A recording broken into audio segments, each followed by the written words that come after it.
Hey everyone, and welcome to Screams After Midnight. I am Peter, and I am joined, as always, by Tim. Thank you.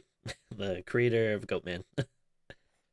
Is it because there's a comic book writer in this movie? Yes. You're pushing the comic I, book angle. I felt like this movie to me felt like basically watching a mirror. I was like, oh wow, I can I can really relate to this. um, yeah. So yes, we're a horror movie podcast. We talk about horror films. We get together and talk about a film we watched. In this episode, we are looking at a new release, which went straight to Shudder basically, and that is Random Acts of Violence. We got the trailer for this, a month or two ago, and thought it looked interesting. So we'll start spoiler free as we always do. We'll give you a warning before we go into spoilers. The premise of this is that a comic book writer by the name of Todd writes a comic book called Slasher Man that has been fairly successful, and it's about a serial killer based on a real serial killer. And when I say real, I don't mean real in real life. I mean real in the movie universe. Yeah. Loosely inspired by this I-90 killer who would kill people on this stretch of road a long time ago. Late 80s, early 90s kind of thing. The movie's set present day, and he writes this comic about this character, and he's trying to write the final issue, and he doesn't know what to do for it. So him and his girlfriend, who is writing a book about the victims of the killer, the real killer that is, decide to sort of, instead of flying to the New York Comic Con or wherever they're going, they want to go on a road trip and stay at motels along the way to get a slice of the type of country that these killings actually happened in, and sort of experience it. Maybe it'll inspire him. It'll give her a chance to interview people.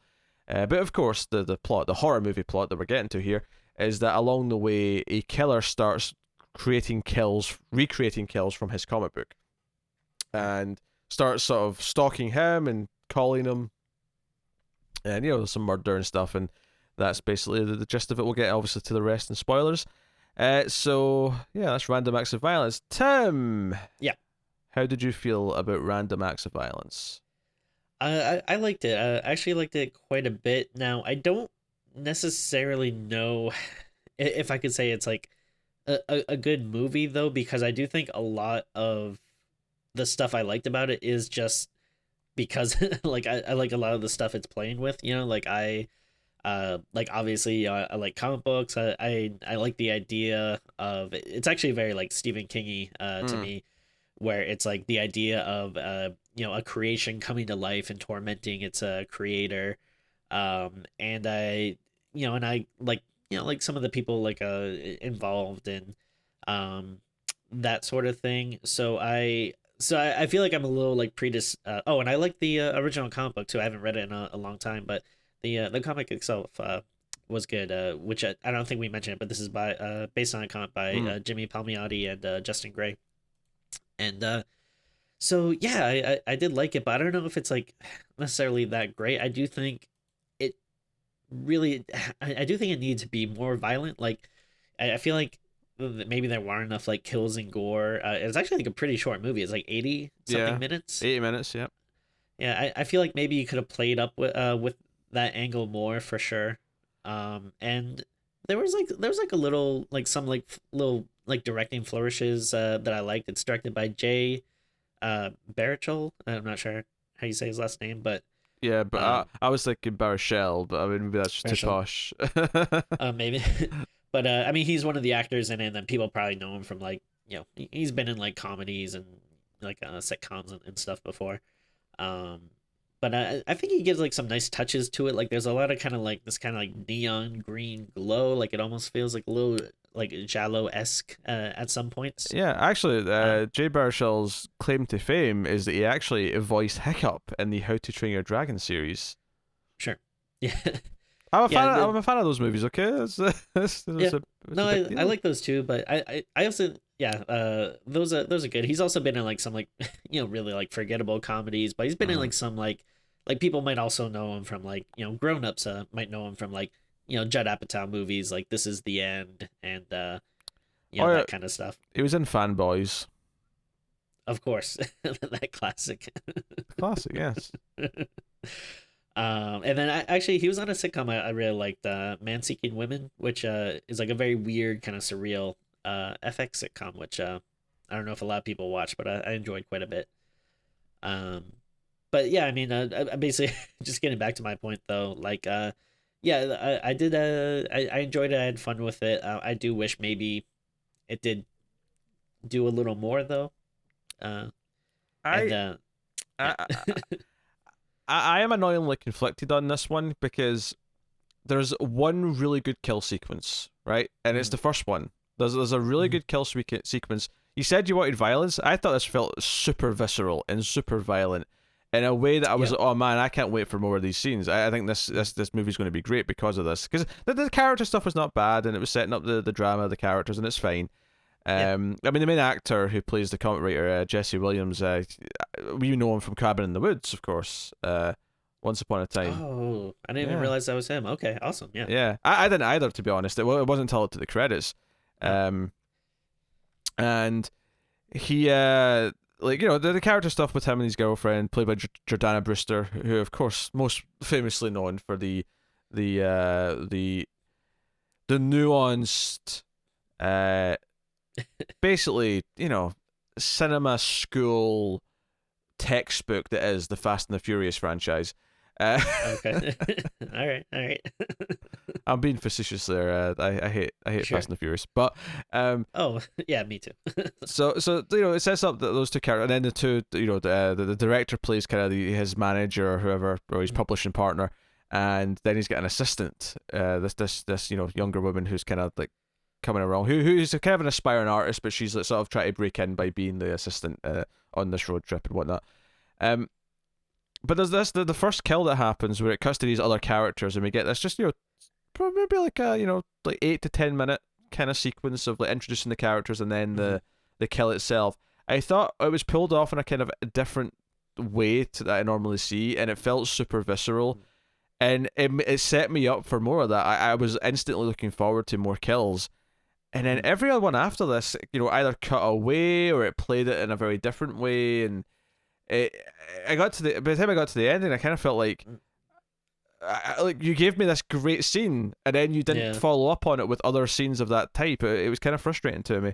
Um, and I then think it's you know, especially weird because the movie is called Random Acts of Violence, and it's like, mm-hmm, and it's kind of playing off of, yeah, the idea of like, it's dealing with themes of like, how media, like, like how this kind of horrific media can affect people, and like, dealing with serial killers and like kind of worshiping them and making them into heroes. So you kind of think that that's, gonna be a setup for a lot of like blood and gore and stuff, and then, unfortunately, it just really doesn't go there. yeah, it feels like there's only a couple of kills before it kind of drags to into the third act, and it felt like it was missing a couple, especially given something they kind of reveal about the killings themselves. It Yeah. felt weird that there wasn't a couple more that were more specific. It felt like the first one has this big showpiece kind of quality to it, not just the killings, but also the way the sort of the crime scenes presented afterwards. And Mhm. it felt like nothing afterwards really kind of really played into that either. It felt like just a couple of things, and then oh, now it's time for the Mhm. third act where the killer kind of is more directly like related to the main characters, Yeah. and that was kind of odd for me. And the ending, there's something about the ending that I really like, Mhm. but at the same time, I also kind of felt like we got there super quickly without it really earning the ending. So Sure. I'm very conflicted about it. There's some stuff in this movie, there's some scenes in this movie that I really really like, Mhm. but I think the actual themes of the movie are very undercooked. And I don't know if that's Mhm. the same is true in the comic book or if this is just a movie adaptation thing. Yeah. Well, the thing with the comic is, I forget how long it was, but it's just like a one shot. Like it's not like this Mm. was a, you know, 6 issue mini or something. Like it's, I'm again, it's been forever since I read it, but like the comic, I think maybe it might have been like a little oversized, so maybe it might have been like 30 or 40 pages or something. But it's not like it's like super long or that, there's a lot to kind of cherry pick from. The one thing I did kind of miss is, I do remember the comic being a little more meta. Like they actually do Mm. talk about like other comic books, and like I remember like they have like a story about like Mark Wade in there and too, which like was interesting. So like I wish that they would have maybe done like more stuff like that. Um, and like, it doesn't necessarily have to be like comic stuff too. Like maybe, since it's a movie, maybe it can be a little meta and like, have more references or discussions about movies or something. I don't know, but I like think that's one aspect I kind of missed. if you were going to do that route where it's a movie so that it should be meta about movies, then I'd argue that the main character shouldn't be writing comic books. He should be writing movies Sure. instead. To go with the whole the vibe, right? Yeah. Not that it's a problem that he's writing comic books. I'm just saying in that context, specifically, if it's going to go meta with it. But, yeah, I felt kind of underwhelmed. Like I felt like once we got to the kind of the last act, I was feeling very underwhelmed. But then the ending kind of won me over a little bit. There's definitely kind of a sort of like a tease for the backstory that kind of seeps in here or there. It's doing a stylish thing, and I appreciate the attempt of it. It feels like it does really feel like one of those VOD movies where I can definitely see what they're going for, and I definitely admire the aspirations of it, but it feels like it just doesn't go far enough, and that's kind of where I land. So once again, I'm the bad cop, but I mean, well, I again, I don't necessarily disagree with you, and that's kind of why I kind of put that disclaimer where like I'm saying I really enjoy it, but I totally understand that.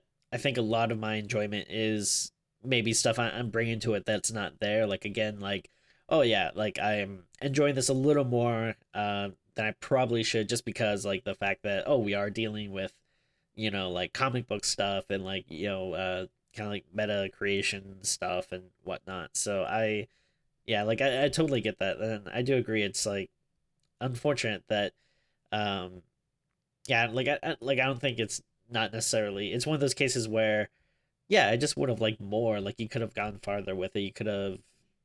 I think Undercooked is like a good way of saying it. Like you have good stuff there, but you need to maybe do more with it, flesh it out a bit more. Yeah. So I think we'll give the spoiler warning then, and we'll dive into what's there. But I will take the time to thank our Patreon producers for the month. At the time of recording, these can change a little bit by the time this goes out. So thank you to Alison M. Fordyce, Tyler Hess, Cindy Palisades, David Short, Boardnow, Zammer Jammer, Al Tribesman, Christopher Moy, and Brett Williams. They are our Patreon producers for the month of August. That means they are $20 or more on patreon.com/MailFuzzTV, which you can go to, and you can support us for as little as $1 per month. And that $1 per month will help the show out a lot and keep everything coming, but it'll also give you access to an exclusive bonus episode every single month. There's a whole back catalogue now as well of about 20 or so episodes, so there's a lot to check out. So go and have a look and see if you're interested. And then, of course, there's other perks. There's voting rates, different voting rates at the $5 and $10 tiers, early access to episodes at the $5 tier. So go and have a look and see if you're interested and help keep all the content coming. So here we go. Full spoilers for Random Acts of Violence. So yeah, let's talk about the kill scene that I wanted to talk about, because I feel like it cuts to these three kind of, I don't know, teenagers or college age. College. I was thinking. I'd probably say college age as well. Who leave a motel and they're driving, and the mysterious black van's following them, as we as we kind of implied a couple of times that there's something sinister about this black van, and the kids like get a flat tire. Sorry, they get a flat tire. If I say that without having indigestion problems in the middle of it, but no, the kids get a flat tire, and the van pulls up behind them, and at first the kids are like, "Oh, hey, oh, great, the help's here. We're screwed." Mm-hmm. And they get out. It's pouring rain, and when the guy doesn't get out the van right away, so they're kind of thinking, "This is a bit weird. Why is he staying in the van?" And he eventually comes out, and he's wearing like a welder's mask, which is actually the character in the comic books that the main character writes wears this outfit. Slasher Man. Yeah, Slasher Man, which. And they don't recognize it necessarily because it's a comic book. It's not like a big movie franchise where everyone's going to recognize this. But they're still weirded out. They're like, but why is he wearing a mask? This is creepy as shit.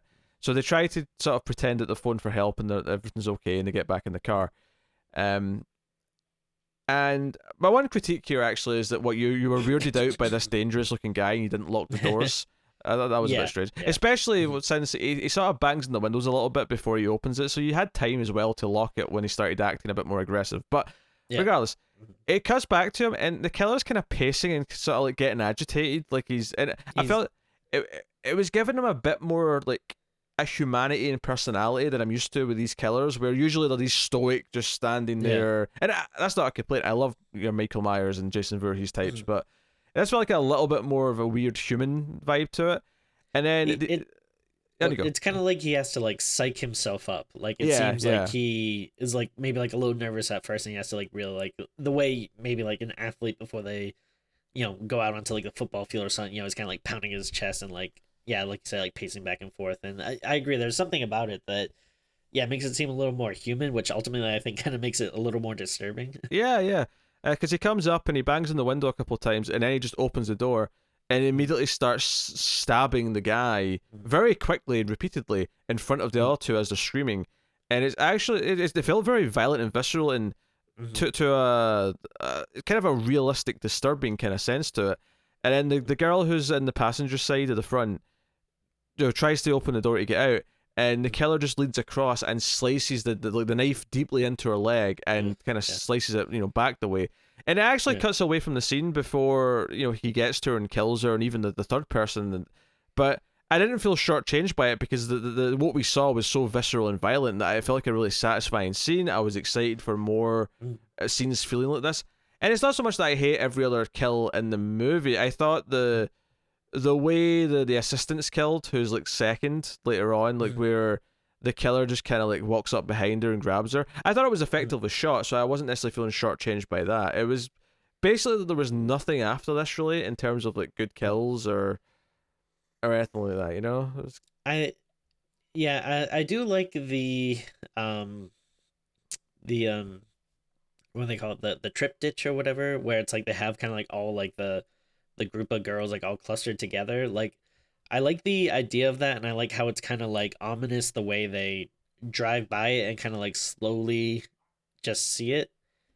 But like so that kind of stood out to me. But I mean, other than that, like there wasn't like much else that I felt like was really standoutish. What you're talking about is the victims we were just talking about from the car. He arranges their bodies in this like sort of art display essentially on the road that mimics something from the comic book. And this is something that I was surprised there wasn't more of, because the second, when he kills That's what I thought, yeah, when he kills the assistant, he leaves her head with, there's no corpse, like the rest of the body's missing, but the head's there.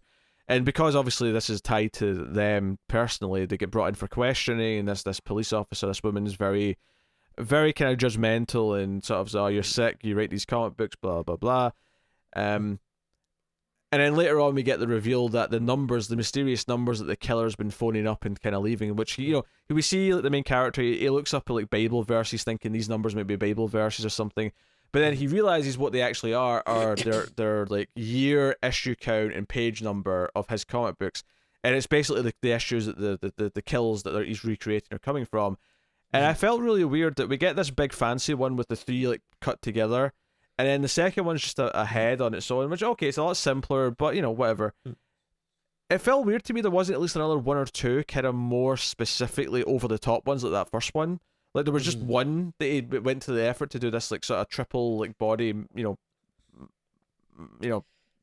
like, it's, like, it's very, like, it's very, like, artistic, and it, like, stands out, and, like, it's, I think that's a really fun thing that you could do so much with, because it's like, yeah, like, a comic book, like, you have like unlimited imagination, like there's so many other like interesting or like weird kills that you could play with, and it's really just like not much of a thing. It's like, yeah, it's that, and then everything else is kind of like very standard, like, and it does regular kills. It does a good job of making you care about the assistant a little bit before she dies, like, or making her likable at least.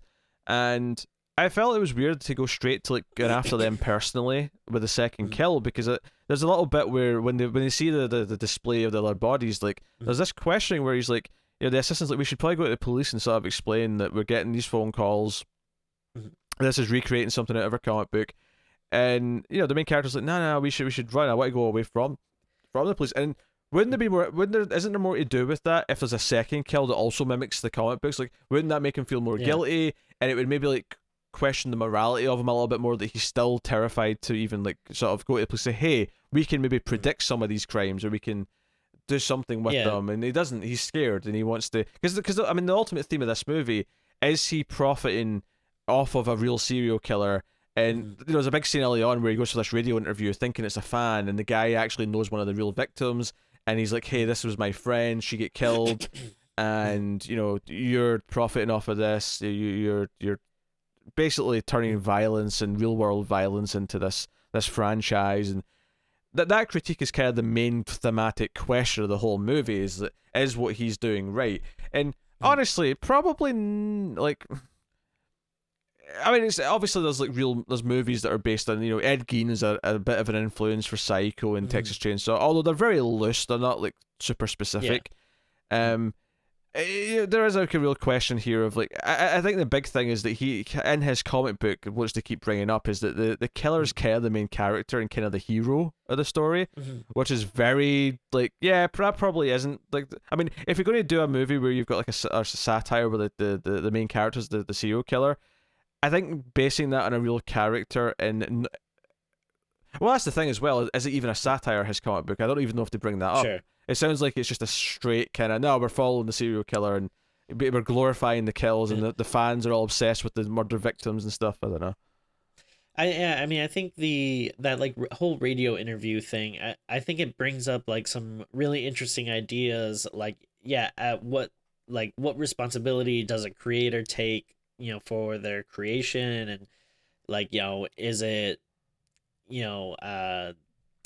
like, is, should someone like, profit off of like, real people suffering, and like there's a lot of interesting ideas that are brought up there, but again, just like, it's another thing in the movie that I feel like we don't really, like get much more of. Like, it's not like constantly throughout that's like a theme that we're thinking about and discussing. It kind of just seems like it's brought up, and then I mean, the ending does tie back into it, both in a good and a bad way, which I'll get to in a second. But like I say, I feel like it's really weird that there wasn't more of these killings that were, mimicking the comic book that he was aware of, and maybe doing more with the exploration of how he reacts to that. How do they all feel about that? There's a point where he fights with the girlfriend because he feels like she's kind of on the side of the interviewer, where she's also, she's doing this book about the victims, the real victims, and he kind of sees that as a critique of his work, and like her being not supportive and seeing what he's doing is exploitative, and this stuff comes up. The ending, which aside for the fact that the killer kills a family with a gun, so it's effective enough, but it's not exciting in a sort of horror movie way, where he kills this family in front of them, and then like kidnaps the three of them, kills the director pretty quickly. But basically chases down Jordana Brewster's character and kills her. She's got a whole thing where she's like, I'm not going to scream for you, I'm not going to give you the satisfaction. But it does kill her. And throughout the movie we keep getting these flashes to this Christmas scene where this kid and his mum are celebrating Christmas, and there's like hints of violence sort of peeking into it. And then at the ending here, we kind of discover that this is a memory for the main character, where his mother was killed by this killer, and the killer spared him because as his mum was dying, he drew like a little kid's picture of it happening, and the killer was kind of like, it's like, oh, you could see me kind of thing. So this is the real killer coming back, and he explains to him that you couldn't think of an ending for your comic book, so I wanted to give you one. I stopped killing because I felt your comic book was basically carrying my work on for me. I didn't need to kill, but now that you were struggling for an ending, I had to kill to give you inspiration, because you inspired me, so I want to return the favor and inspire you back again. And the thing with the thing I like about the ending is that the killer like presents this sort of almost Texas Chainsaw-esque dinner thing where all the dead bodies of his friends are all like propped up, and he says, "This is your ending, and you're going to get away with this because you're going to kill me." And he hands him a knife. He's like, "Here, kill me. I want you to kill me. This is your ending." I actually love how unique this is. The killer's whole plan all along is to ultimately let the hero, quote unquote, the hero of the story, kill them at the end. It's like, no. I'm not going to kill you. I want you to kill me, because this is the perfect ending to your story that you can then use in your comic book. I like that a lot. What I don't necessarily... And I love that it brings in the themes of what the movie's supposed to have been doing the whole time, but what I don't necessarily love is that it feels pretty black and white, with it just outright saying that your comic books inspired more violence, because I think it's more of a shades of grey kind of subject, and I don't know if ultimately this movie's message feels a little too simplistic for me at the end. No? How do you feel about that? I mean, it's definitely interesting. I think, I mean, you with this guy, I mean, he obviously like was already killing, like, because he, kills like the mother before, the comic book even exists. So I kind of like the And lots of other people. I think it's worth mentioning. oh sure, but I do kind of like the idea that while the comic book is going on, he stops killing because that's like, he gets his fill that way. So I kind of like that idea of like, hey, maybe sometimes like, violent media can be like a good outlet or something, like, maybe it doesn't necessarily inspire violence. Sometimes it might suppress it Ah, because sure, I people can are see that. And getting it out that way. there's also this idea, of course, that the cycle of like the killings inspired the comic book, which then inspired the killer again, and it's kind of this back and forth, which That's true. is an Yeah. interesting idea. Also, Yeah. during the flashbacks, when we're seeing more of the context of the incident, we see him as a kid starts to notice the killer stalking his mom, like filming her and Mhm. stuff like that, and doesn't say anything, just kind of watches. And I think that's again why the killer kind of almost connects with him. It's like, oh, you notice what Mhm. I was doing. You think like I do, kind of Yeah. thing. And the movie's ending is kind of about him essentially questioning and realizing, because the look of horror on his face is he's realizing why the killer's doing this, and what his own past is and where his inspiration came from. Um, it's kind of a I think the message is kind of muddied a little bit because it presents it in a Yeah. really awkward way that's, again, in some ways too simplistic and one-sided, in other ways doesn't really make it clear what it is saying about other things. I don't know. It's Yeah. I mean, ultimately, I'm not sure exactly what the takeaway is. And I forget what they pretty sure like wrote it down or whatever, but I forget what that little like dialogue box is that comes out because they have like kind of some like narration at the end. yeah. They talk about Start as well. Start and ends with this little narration yeah, thing. Yeah. I think they say, I forget what they're talking about. They say like something is like masturbation and everything else is like a random act of violence or something. Which, um, yeah, I don't know. There's definitely like stuff to think about there, but yeah, I'm not sure ultimately what the message is, or maybe even if the movie wants to have one, maybe it just wants you to kind of, think, or maybe, I don't know, it wants to show that, hey, sometimes stuff is just random. Yeah, I'm not exactly sure what the takeaway is. But is there anything in this movie random? Uh, I don't know. I mean, maybe like the initial killing, I Oh guess. yeah, of the mother, sure. I mean, I guess that's Sure, random. And but I then, guess the idea is that this is one random act of violence that spawns all mm, of this after it. But yeah, uh, yeah, I don't know. I don't know if the movie quite has the gravitas to pull off the answers to the questions that it's kind of mm, proposing. Um, which is a shame because it felt like it wanted to do something with that. And ultimately, I'm yeah, just at the end. I was just kind of disappointed there wasn't more kills. mm, And I feel like if it's actually doing something meaningful with that mm, question, I shouldn't be thinking, oh, there should have been more kills. But ultimately, mm, that's what I was thinking. I was thinking, oh, there should have been more fun kills like that. Or I say fun, more effectively shot and like visceral kills like the one we yeah, got that felt effective. Um, I, as it is, I if it actually was kind of being making a poignant like statement, if it was making it was thought provoking and saying, hey, like, because this is the thing, I'm sitting saying, what is it trying to say at the end, and that can be a good thing if it's intentionally, like I say, thought provoking and making us mm, want to ponder these things. Instead, I feel like it tried to like set up a mm, question, kind of give an answer, but the answer's so confusing that it feels mm, muddy. It doesn't feel like an intentional, ambiguous sort of, oh, sure, mm, chew on this and maybe think of the context and meaning of this and what this. Instead, I just kind of feel like it's, hey, we set up this really like big question that is hard to answer yeah, and gave you kind of one that doesn't feel like it sits right, I guess. yeah. Yeah, it's like they could have gone like one of two ways. Like they could have maybe focused on some of those questions and themes a bit more, and maybe made them a bit more of a focus. And again, they don't have to like very clearly answer or state anything, but just maybe make it more of a point, or you could, like not do that, but then also just maybe, yeah, have it more of a slasher movie where we have a bit of a higher body count and maybe some more interesting or fun kills, that yeah, a little more gory or visceral, so that um yeah, you're at least entertained by that more instead of like, yeah, focusing on maybe some of that muddy stuff. Yeah, I guess. I mean, I don't want to, because obviously I like that movies aspire to be more, right? And I'm not going to Sure, yeah. like give it shit for wanting to be a bit more Yeah. meaningful, but ultimately, if you try that and fail, it Mhm. can be more frustrating to actually watch that movie because Mm. it's it's aiming for something and missing, so it feels like something's just not clicking at all, and Mm. it feels kind of hollow by the end as a result because it's kind of missed the point of what it was trying to do in the first place. Mm. And it's a shame because I do think there's some scenes in this that are very effective. That first kill in Yeah. particular really stuck out to me as being well done. Mm. Yeah, I honestly, this is one Mm. of the rare cases where I'm going to say that it feels like it needed another 20 minutes or something with more meat on the bone to kind of Oh yeah, explore things.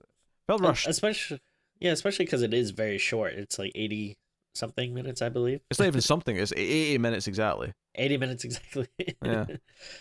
So yeah, no, I agree. Yeah, it definitely could have used more. But I mean, I still, I still liked it, even though, yeah, I think there are definitely flaws. But yeah, I get what you mean. It just feels like, I don't know, maybe if it needed like just another the pass at the scripter, maybe at something, or um, yeah, I don't know, like just flesh some stuff out more, or just I don't know, I don't know. But yeah, it's still entertaining, but yeah, unfortunately, it is does feel like there's definitely like some missed opportunity stuff there.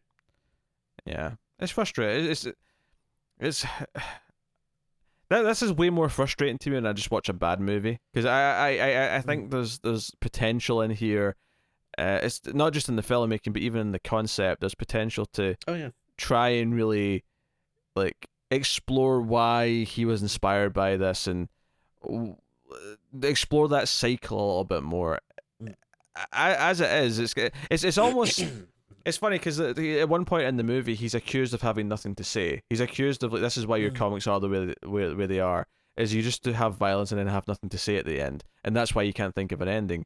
And bizarrely, I think the movie kind of suffers from that a little bit. Where That's true. I Yeah. don't know what I don't think it knows exactly what it's trying to say, Mm. or if it does a poor job of it conveying it in the film itself. Mm. That's it. I do like the part of the ending where the killer's like, no, this is like, I want you to have this ending. So here, take the knife and kill Yeah. me. I want this to be the end of the story. I think that's a very interesting dynamic, and I do like the Mm. idea that the killer, back when he was killing people, because I'm assuming this is the I-90 killer. It may not be. This may just be a random killer Sure. and the I-90 thing's a separate big case because the I-90, Yeah. from the sounds of it, killed people in a very specific set of time and then stopped, Mm. which would have been way before his comic book would have came out. Because the Yeah. guy would have still been a kid for a while after that Mm. those killings. So maybe it's not the exact same killer, but this killer, regardless if he's the I-90 killer or not, I love the idea that he just killed people like without any kind of costume, but he's only using the slasher man outfit now because he wants Mm. this to be more tied to like the comic Like, book and this yeah. kid and whatever. And the idea that this Mm. killer like left this kid alive and then kept tabs on him and wanted to see what he was like and sort of Mm. follow his progression in life, and Yeah. I don't know. There's some really interesting ideas in here. So Yeah. I also wish it kind of played more with the, like, I kind of wish, again, just because I like comic book stuff, like, I don't know, I wish we saw more of that aspect of him, like, when he's doing these signings and meeting his fans, and like, having like, the weird fans that like are into it too much, and then like hmm. doing these interviews and stuff. Like, I wish we got to see more of that side of him as well. Yeah, they could have explored more stuff with that if we'd seen maybe again if there was more stops on the trip because there was more killings before it got personal connected to them. Maybe we could have Yeah. had more interactions with different signings or different whatever. Yeah, I don't know. because it feels like it kind of gets into the like killer like stuff right away. Like, it seems like the movie starts off like it's about this little comic book tour, and then like very quickly it's like, oh no, like we gotta focus on these killings and stuff, which I mean makes sense, but I feel like I would have liked to see more of that beforehand. Yeah. Did you? I mean, I wasn't sure about that. Did you get the impression as he's walking around this house at the end, which seems Mhm. to be back at the original house that he grew up in? Did Yeah. you get the impression that as he was finding the drawings and then ultimately the bodies, that he'd actually forgotten what happened to his mum, like he'd repressed the memory, and this was him remembering it for the first time? Yeah, I kind of felt like that. Yeah. Like this might have been yeah, either repressed or yeah, just something he really tries not to think about or whatever. Yeah. And because if that's the case, I almost again would like to get more of his reaction to that. Like, how Oh does yeah. he feel about his comic book now that he remembers this kind of Mhm. thing happened to his life before? Yeah. No, that's a good point. I don't know. You know, there's definitely more to explore. It feels. I mean, I'll go back to just the word undercooked. It feels like Mhm. it was taken out of the oven after 5 minutes when it should have been for 30. is how Yeah. it feels to me. There's some good ingredients, but that's just not enough. It's not cooked. So, Yeah. uh, I do have a man. I kind of hate to even bring it up, but I do kind of have like a nerdy nitpick oh god, about it too. go on. Uh, well, just and I don't know if you agree, but I feel like a lot of times with these type of movies, like I think like I got the impression that this was supposed to be a pretty popular comic book. Like I don't know if it's like Mm. uh like I don't know if it's like a like Batman level or something obviously, but like I don't know, like it seemed like he has plenty of fans and obviously it's enough to do a tour and everything, but yeah, whenever they showed like the art in the comic, I just didn't think it was like I something get that you. I don't think the art's bad. Like I don't want to make fun of someone's art. Like I'm definitely not saying it's bad. It's just I don't know. It seems like something that I'm like I would be surprised is like that big of a book or whatever. And it's especially weird when like this was specifically based on a comic book. I'm like you probably could have just used like the actual comic book, right? Like Or at the uh very least, it would be a good reason to like hire the artist of the comic book to just yeah do original pages for the movie. Maybe they did. Maybe I don't know. But I get what you're saying though. It looks super indie. It looks like a book that mhm, someone made and printed themselves, as opposed to something yeah that was released. I get what you're saying. Down to the fact that there's like a sort of knockoff DC Comics logo yeah with their own letters in it. I thought that was kind of funny. Um, because yeah it sounds like he self publishes as well, so mhm, yeah, it didn't feel like, oh, like this is like an image book or something. I know that it would use those yeah real companies, but I don't know. Yeah, no, I get you. and It felt a bit oddly scaled as someone who actually read comic books and kind of has has a gauge for this kind of thing. yeah. And like I feel like it's something you see a lot with these like kind of like indie movies and stuff, or well, I mean maybe even bigger movies too. But I feel like whenever someone's like reading comic books, like unless they are like an actual real comic book, if it's one that they make for the movie, it always feels like I actually what a good I think a good way to put it is like and again I don't know if like this is insulting, but it always feels more like this was a comic book that was made by like a movie prop guy as opposed to Mm, like an actual comic that someone like drew. I get the complaint. I get the complaint. I don't even know how to describe it really. I mean, I don't want to say the art looks too simplistic because you can get comics with simple art, but Oh, totally. Yeah, I draw. I draw those. I don't but I know what you mean though. It has a look to it. There's a look to it Yeah, that as a comic reader I go, that doesn't look like a real comic book, and I don't know yeah, what it is specifically.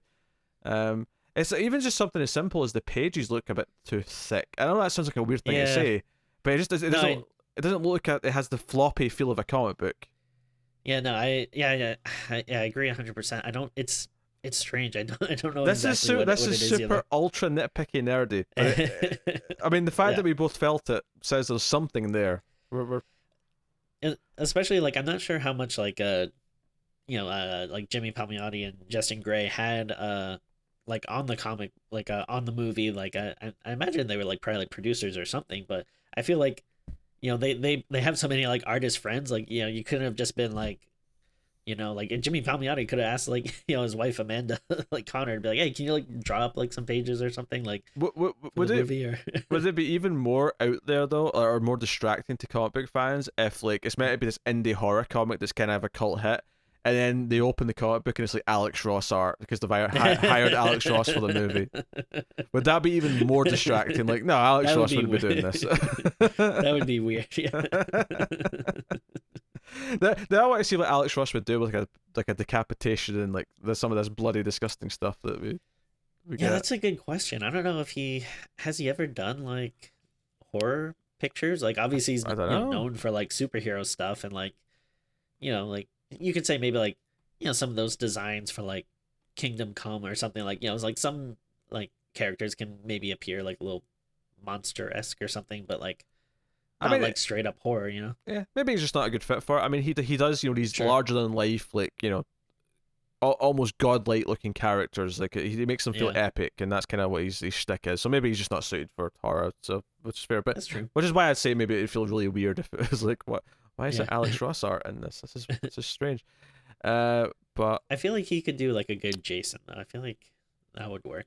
oh, maybe do that classic Justice League drawing he's got of like all the Justice League members lined up. Maybe Yeah. he can do that with all the horror slasher like icons. That'd be cool.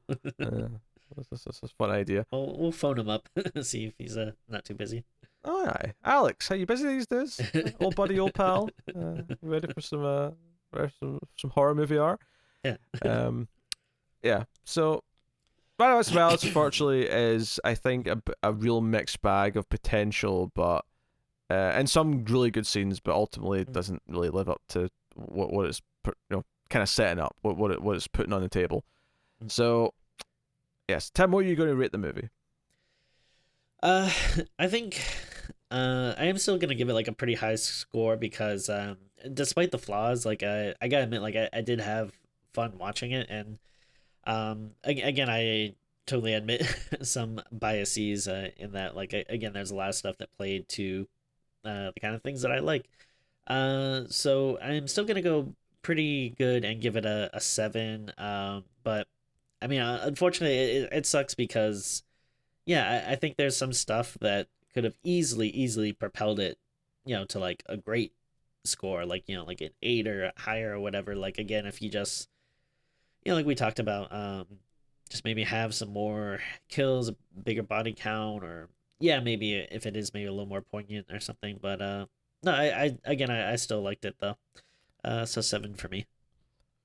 I'm going to have to be the bad cop apparently, and look grouchy and grumpy. But I think I have to go with a 5.5. It's like I say, potential, a couple of really strong scenes, but ultimately I feel like it whiffs on what it's trying to do. I had a hard time really getting what it was trying to say, if anything, by the end. So there you go, 5.5. All right. Well, if you got this far in the review, put the words Slasher Man in the comments to let us know you got it here. Tim's going to do his pose for the thumbnail, so here we go. 3, 2, 1, pose.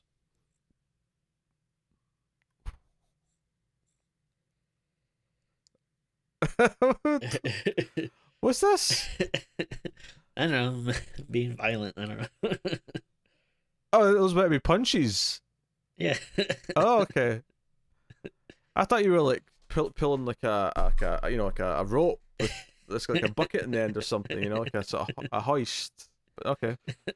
Come on, you're no stranger to getting punched. You know. How dare you? I am a sensitive soul who gets beat up. does not get beat up. No. I am the one who punches. Oh, hallelujah.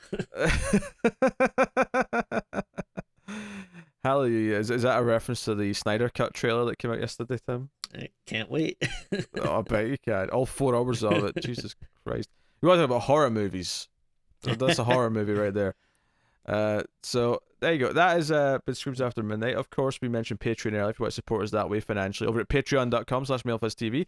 A free way to support us, of course, is the like button on YouTube. Hit the like button, or you can rate us 5 stars on iTunes or wherever you get your podcast from. And these help us find new audience members, so it's well worth doing and helps the podcast grow. You can get us on Twitter at Screams Midnight for updates and jokes and whatever else we happen to do on there. Other than that, Is there anything else I usually promote? Yeah, check out other stuff. The science fiction movie podcast that I do with Tara, the Atomic Cinema Experiment, also worth checking out. But have a look. We're getting pretty close, relatively speaking, to October. The Octoberthon is coming. Lots of extra episodes coming out. A lot of franchise movies, all that kind of stuff. So look forward to that. And also look out for the monthly live stream called Streams After Midnight that we do. We usually watch a movie with the audience and comment on it. So look forward to that. So, but there you go. That has been Streams After Midnight. So thank you once again for watching or listening. We always appreciate it. Keep watching scary movies. And Tim's smelling a bit something that I don't know what, and it's weirding me out. We'll see you next time.